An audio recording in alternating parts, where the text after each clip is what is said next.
Oh boy. Good morning, everybody. It's Monday. Oh my god. December 11th. It's the start of another week. It's actually the last school week for me before winter break. We've got midterm exams this week. I wrote so many midterms. I had so much fun. And I'm so tired because I stayed up late all weekend just making cookies. But we gotta go for another week, do some more calculus. You know what it is. It's day 11. It's December 11th. Let's find the 11th compartment of chocolate here on the Lint Teddy Advent Calendar. I'm still waiting for one of these bears.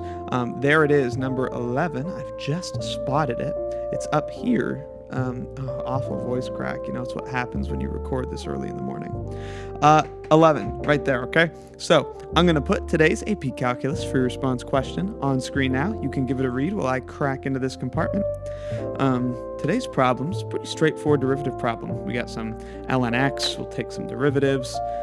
Assess concavity. And what's another white chocolate ball? How dull. All right, I was able to get it out without bouncing it around. That's nice. Let's see here. All these chocolates really makes me need to brush my teeth. This chocolate looks like it's falling apart slightly. It's already split in half. I haven't even bitten it.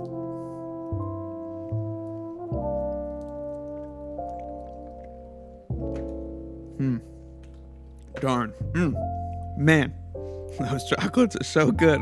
All right, let's do some calculus. This is problem 6 from the 2008 AP Calc AB Exam. So this would have been the final question, part of the no calculator section. Let's read it. Let f be the function given by f of x equals ln x over x for all x greater than 0. It's nice enough to just give us the derivative here, so we don't even have to use the quotient rule to find that. And part A is this. Write an equation for the line tangent to the graph of f at x equals e squared. So, pretty straightforward to write the equation of a tangent line. Easiest way to do it is usually point-slope form. And we do that like this. Y minus the y-coordinate. The y-coordinate is found by just plugging the x-coordinate into the function. So we'll just plug e squared, because remember, that's the x-coordinate. We'll plug that into the function. And this equals the slope, which we'll find by plugging e squared into the derivative, multiplied by x minus the x-coordinate. All right, let's just evaluate these pieces, and we will be done. F of e squared, what is that? Well, we just plug e squared into our function.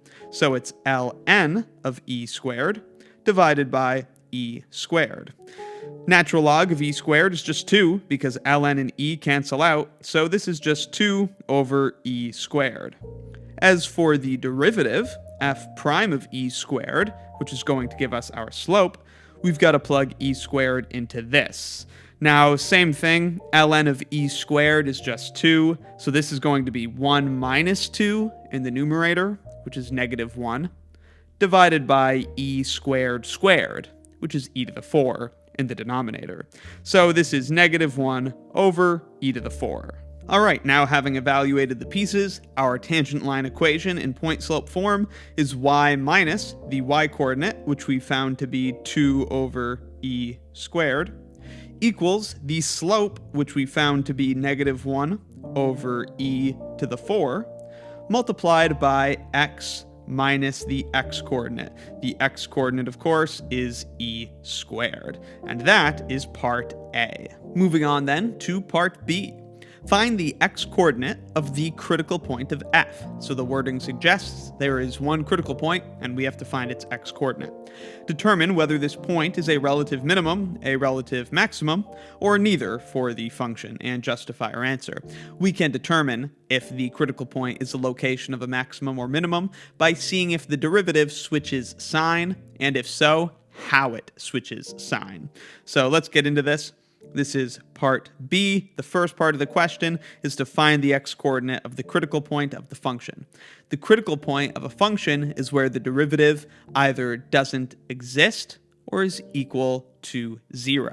At this point, we would use the quotient rule to find the derivative if it hadn't already been given to us. The question already told us the derivative is 1 minus ln x over x squared. Now, you may think x equals 0 here would be a critical point because the derivative would not exist at x equals 0.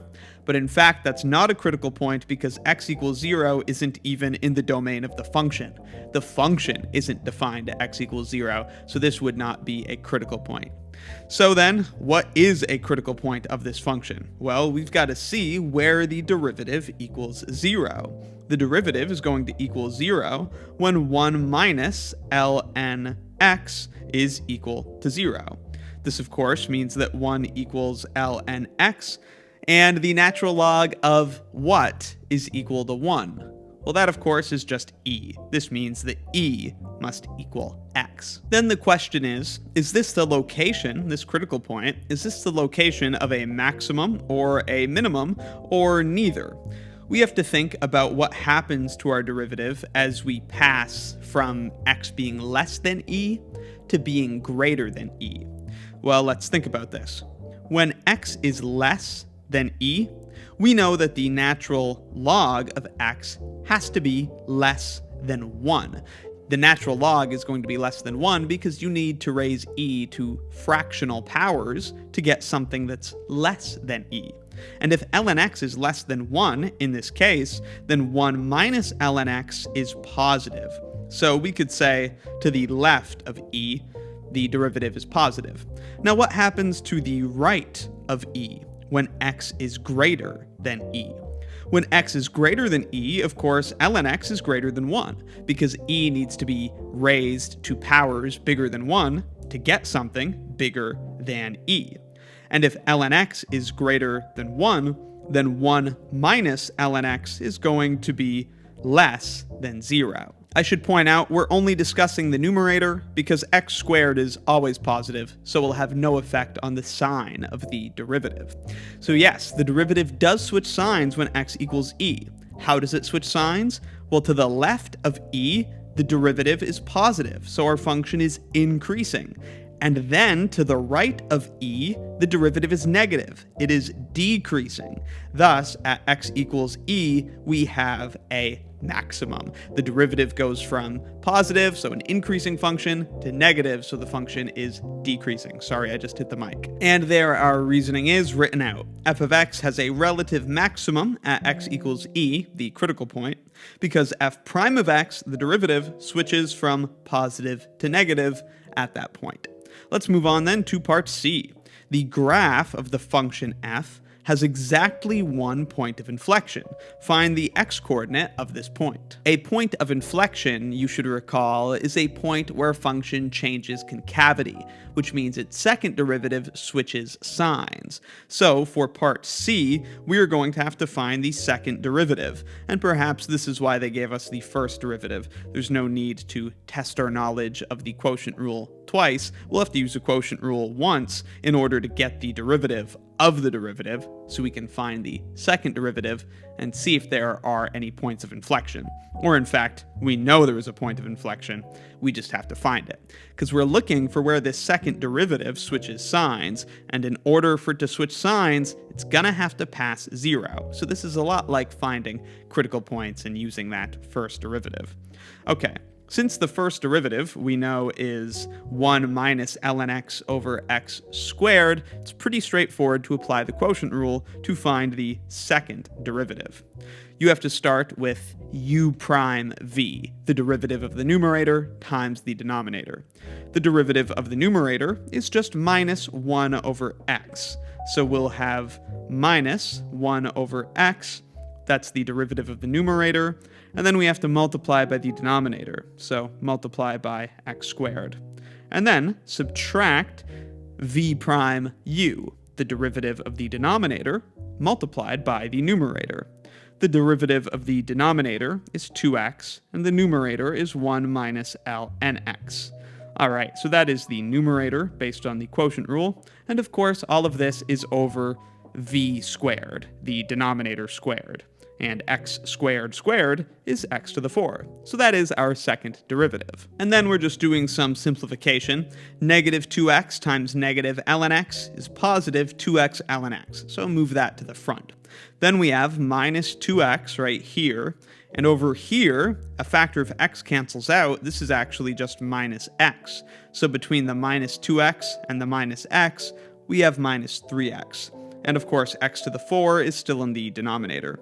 Now, everything here has a factor of x, so we can actually cancel an x out of everything. And so this simplifies to 2 ln x minus 3 divided by x cubed, and that's not so bad. Necessarily, at a point of inflection, the second derivative has to change signs, and thus it's got to hit 0. So we'll set the numerator equal to 0, because that's the only way the second derivative can equal 0, is if the numerator equals 0. So 2 ln x minus 3 equals 0, and then we just have to solve this. Add 3 to both sides, so 2 ln x equals 3. Divide both sides by 2, so ln x equals 3 halves, and then exponentiate both sides, right? Put it all in a power of e. E and ln cancel out, and we just have x equals e to the 3 halves. And yes, indeed, this is a point of inflection, because when x is less than e to the 3 halves, ln x is going to be less than 3 halves, and thus 2 ln x is going to be less than 3, so this will be negative. But once x passes e to the 3 halves, this is going to be positive, because this term is going to be bigger than 3.